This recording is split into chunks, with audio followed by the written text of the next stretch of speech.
Leitura diária da Bíblia. Venha ouvir a palavra do Senhor. A leitura da Bíblia ela deve ser diária. É o nosso alimento espiritual. Ali contém todas as direções do Senhor para as nossas vidas. Se você não consegue lê-las todos os dias, vamos ouvi-las? Eu tenho feito esses vídeos para ajudar a mim e a você na sua caminhada com Deus. Se dedique, pratique. Só assim seremos fortalecidos no Senhor. Mais uma vez, Senhor, eu entro em tua presença e peço a ti, meu Deus, que nos abençoe em mais uma leitura da tua palavra, que o Senhor possa abrir o nosso entendimento espiritual e que a sua palavra seja alimento para o nosso espírito. Em nome de Jesus, amém. Palavra de hoje, Provérbios 20 e Atos 20. A playlist de todos os outros dias estão na descrição do vídeo e eu te agradeceria muito se você puder compartilhar com mais alguém que precise ouvir a palavra do Senhor. Dá um like, isso ajuda o algoritmo do YouTube indicar esse vídeo para outras pessoas. E se puder, deixe um amém ali nos comentários. Muito obrigada por sua ajuda e vamos lá abençoar? Provérbios capítulo 20. O vizinho é zombador,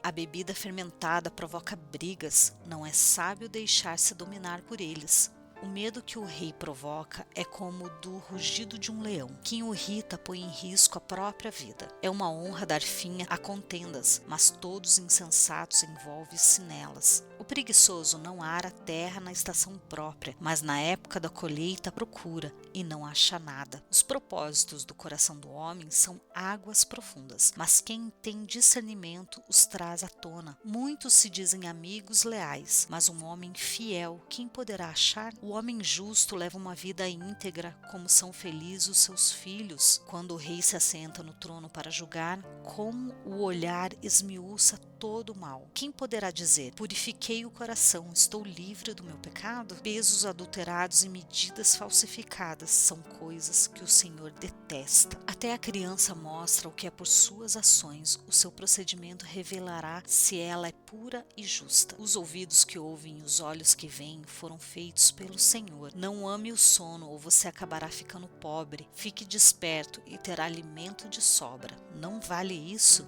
Diz o comprador. Mas quanto se vai? Gaba-se do bom negócio. Mesmo onde há ouro e rubis em grande quantidade, os lábios que transmitem conhecimento são uma rara preciosidade. Tome-se a veste de quem serve de fiador ao estranho. Sirva ela de penhor de quem dá garantia a uma mulher leviana. Saborosa é a comida que se obtém com mentiras, mas depois dá areia na boca. Os conselhos são importantes para quem quiser fazer planos. A quem sai à guerra precisa de orientação. Quem vive contando casos não guarda segredo, por isso evite quem fala demais. Se alguém amaldiçoar seu pai ou sua mãe, a luz de sua vida se extinguirá na mais profunda escuridão. A herança que se obtém com ganância no princípio, no final será abençoada. Não diga, eu farei pagar pelo mal que me fez. Espere pelo Senhor e Ele dará vitória a você. O Senhor detesta pesos adulterados e balanças falsificadas não o agradam. Os passos do homem são dirigidos pelo Senhor. Como poderia alguém discernir o seu próprio caminho? É uma armadilha consagrar algo precipitadamente e só pensar nas consequências depois que se fez o voto. O rei sábio abana os ímpios e passa sobre eles a roda de debulhar. O espírito do homem é a lâmpada do Senhor e vasculha cada parte do seu ser. A bondade e a fidelidade preservam o rei. Por sua bondade, ele dá firmeza ao seu trono. A beleza dos jovens está na sua força, a glória dos idosos nos seus cabelos brancos. Os golpes e os ferimentos eliminam o mal. Os açoites limpam as profundezas do ser. Atos capítulo 20. Cessando o tumulto, Paulo mandou chamar os discípulos e depois de encorajá-los, despediu-se e partiu para Macedônia. Viajou por aquela região encorajando os irmãos com muitas palavras e por fim chegou à Grécia, onde ficou 3 meses. Quando estava a ponto de embarcar para a Síria, os judeus fizeram uma conspiração contra ele, por isso decidiu voltar para a Macedônia, sendo acompanhado Sópatro, filho de Pirro, de Bereia, Aristarco e Secundo, de Tessalônica, Gaio, de Derbe e Timóteo, além de Tíquico e Trófimo, da província da Ásia. Esses homens foram adiante e nos esperaram em Troade. Navegamos de Filipos após a festa dos pães sem fermento. E 5 dias depois nos reunimos com os outros em Troade, onde ficamos 7 dias. No primeiro dia da semana, reunimos-nos para partir o pão.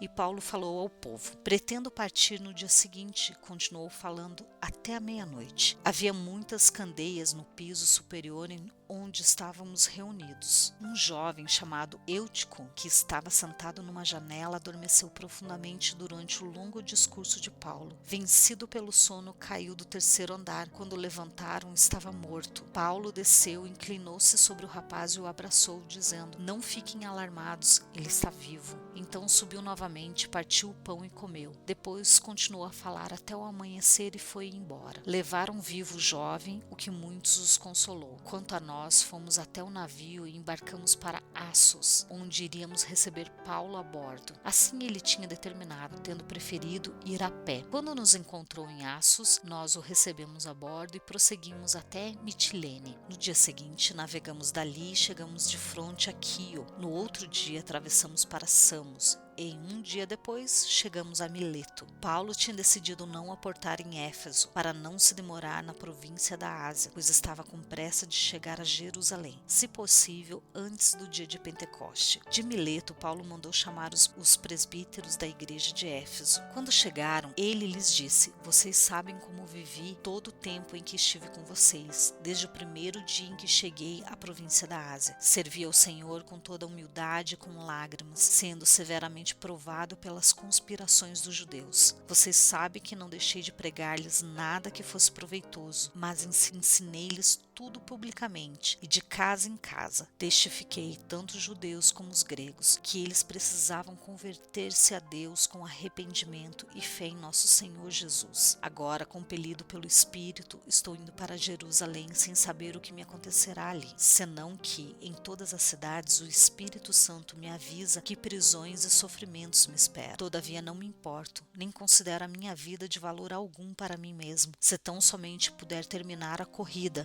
e completar o ministério que o Senhor me confiou, de testemunhar do Evangelho da graça de Deus. Agora sei que nenhum de vocês, entre os quais passei pregando o reino, verá novamente a minha face. Portanto, eu lhes declaro hoje que estou inocente do sangue de todos, pois não deixei de proclamar-lhes toda a vontade de Deus. Cuidem de vocês mesmos e de todo o rebanho sobre o qual o Espírito Santo os colocou como bispos para pastorearem a igreja de Deus, que ele comprou com seu próprio sangue. Sei que depois da minha partida, lobos ferozes penetrarão no meio de vocês e não pouparão o rebanho. E dentre vocês mesmos se levantarão homens que torcerão a verdade, a fim de atrair os discípulos. Por isso vigiem, lembre-se de que durante 3 anos jamais cessei de advertir a cada um de vocês disso, noite e dia, com lágrimas. Agora eu os entrego a Deus e a palavra da sua graça, que pode edificá-los e dar-lhes herança entre todos os que são santificados. Não cobicei a prata, nem o ouro, nem as roupas de ninguém. Vocês mesmos sabem que essas minhas mãos supriram minhas necessidades e as de meus companheiros. Em tudo o que fiz, mostrei-lhes que, mediante trabalho árduo, devemos ajudar os fracos, lembrando as palavras do próprio Senhor Jesus, que disse: a maior felicidade em dar do que em receber. Tendo dito isso, ajoelhou-se com todos eles e orou. Todos choraram muito e, abraçando-o, o beijavam. O que mais os entristeceu foi a declaração de que nunca mais veriam a sua face. Então o acompanharam até o navio. Terminamos mais um dia de leitura diária. Vejo vocês amanhã. Tchau!